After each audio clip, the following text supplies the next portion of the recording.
Lincoln used this principle in his famous speech June 16, 1858, when he ran for the Senate. A house divided against itself cannot stand. A nation, state, or even family can coexist in relative peace with different opinions, as long as those differences do not divide them from the important ideals that bring bonding.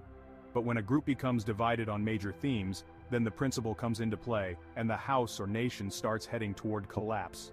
There are many divisions that concern the people. A few examples could be socialists and communists versus free enterprise and capitalism, global warming alarmists versus those who see no major problem, intelligent design versus creation by evolution without God.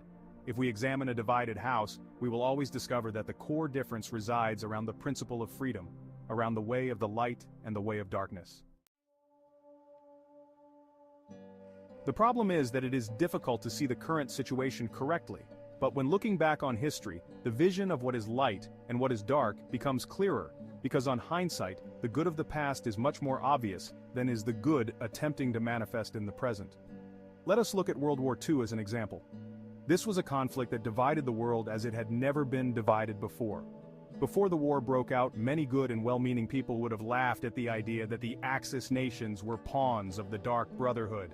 Now, on hindsight, the truth is obvious. If there was any person in history who would have been an agent of evil, it would have been Hitler.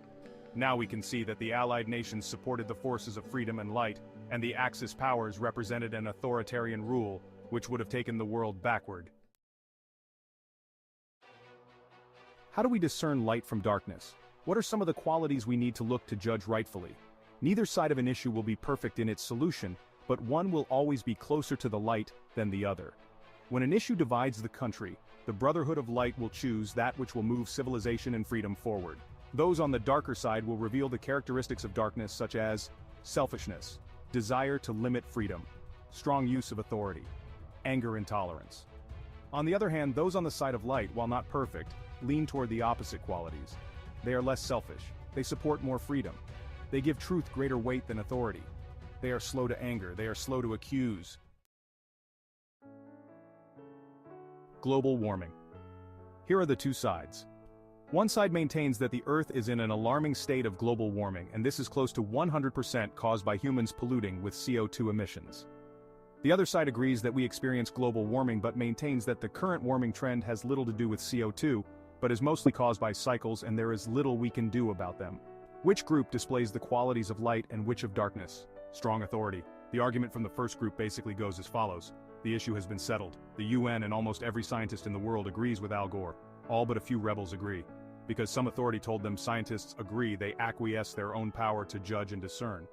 On the other hand, those who question the standard theory take their stand not because some authority tells them to, but because of some investigation on their part.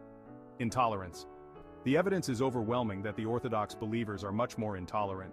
Many scientists who have worked in global warming research have been threatened with loss of jobs, careers, and funding if their research did not support the standard belief. On the other hand, the rebels seem to be quite tolerant and happy to have the data from both sides come out so it can be examined. The truth is this: the average person can look at the data and use his reason just as a scientist does. No one should let someone else do all their thinking for them. If you want to read more about this subject, please follow the links below the video.